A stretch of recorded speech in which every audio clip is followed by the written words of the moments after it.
For most of the week, my world looks the same: meetings, deadlines, messages that never seem to stop. Living in Shanghai, especially in the tech industry, it's easy to feel like life is always moving faster than you are. Sometimes, by Friday evening, I feel completely drained. But one thing I truly appreciate is having my weekends. Over the past few years, my husband, my son, and I have started a simple family tradition. Whenever possible, we leave the city behind and head toward the mountains. Nothing dramatic, no grand adventures, just a few hours of walking, breathing, and being together. The moment we arrive, everything feels different. The air is cooler, the sounds are softer. For a while, nobody is asking me to reply to emails, nobody is waiting for a presentation, nobody needs me to solve a problem. One thing I notice every time we go hiking is how quickly my mind starts to slow down. At first, I'm still thinking about work, emails I forgot to answer, things I should have done differently, problems waiting for me on Monday morning. But after an hour or so, something changes. The constant noise in my head becomes quieter.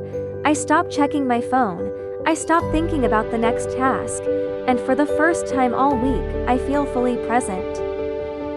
As I watched my son run ahead on the trail, completely fascinated by rocks, trees, and tiny insects, I realized something: children don't need much to feel alive.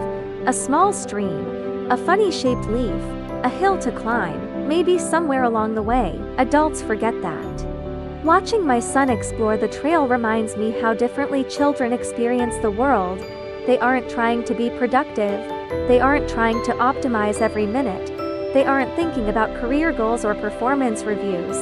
They're simply curious, completely absorbed in what's right in front of them. Sometimes I wonder if that's something adults slowly lose.